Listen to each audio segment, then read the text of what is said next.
In this video, I will be looking at fatigue and recovery. I will be talking about different aspects of fatigue, especially in this video.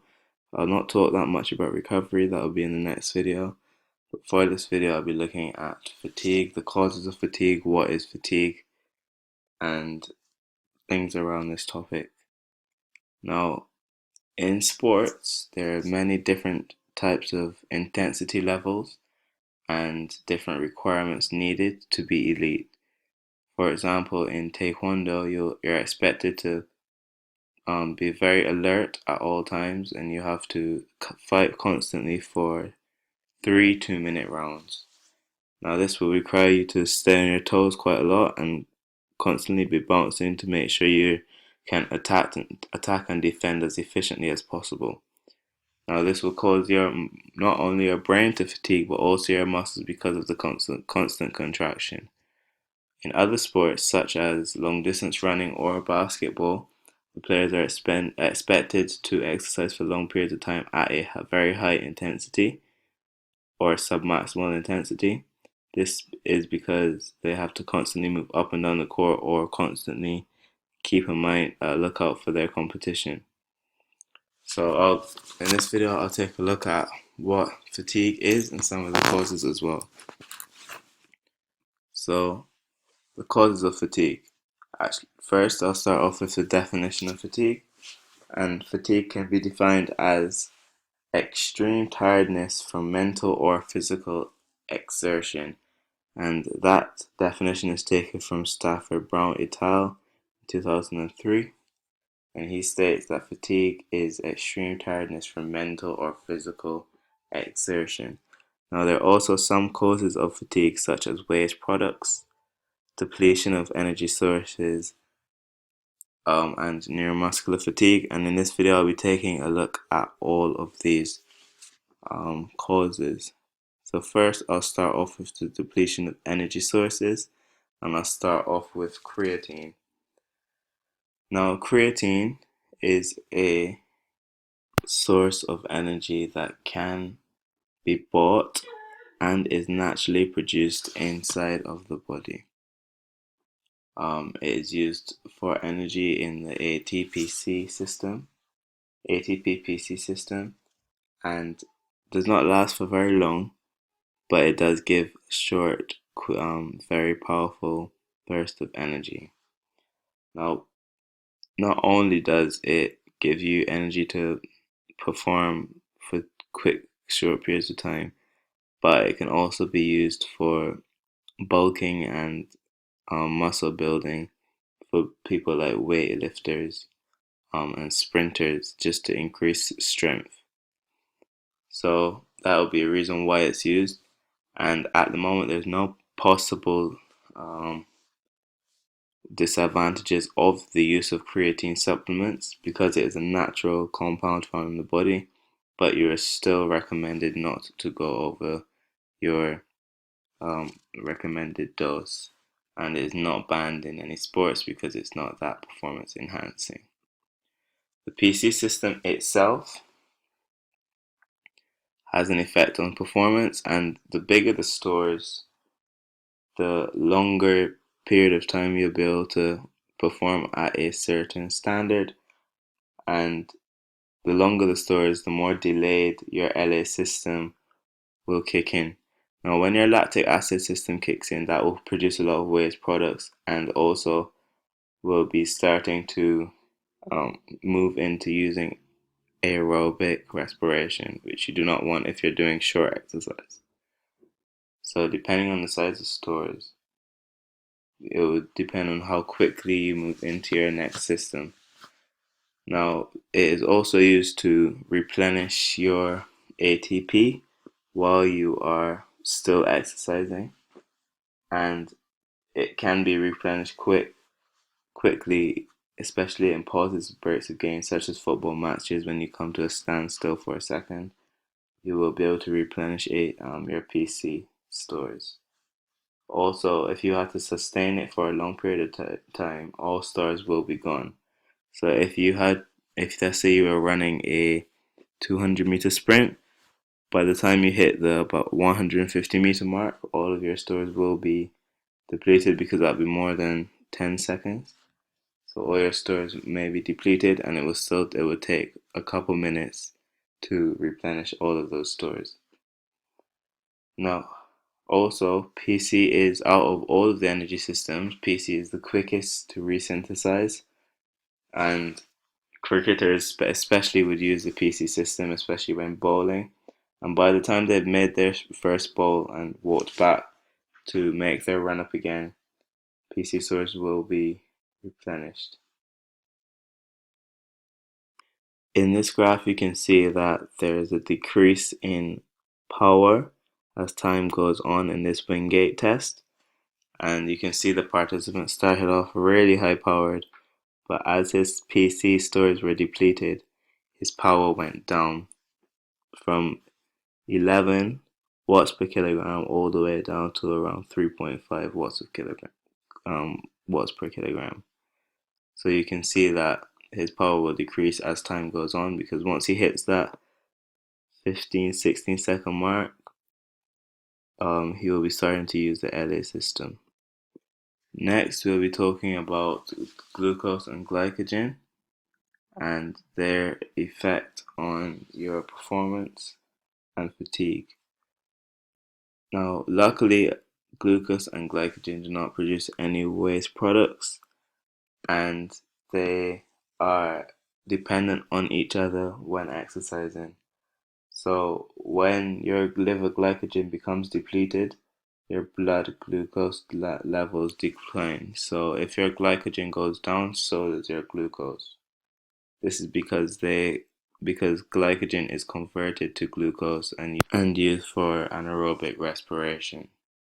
When blood glucose is lowered, then and the glycogen stores are depleted, that means that at that particular time you may feel extremely fatigued and may go through hypoglycemia, which is when you have um, a lower than average or a low glycogen store. And during races or marathons, this term is referred to as bonking, and normally athletes tend to collapse and experience other side effects such as hallucinations and dizziness.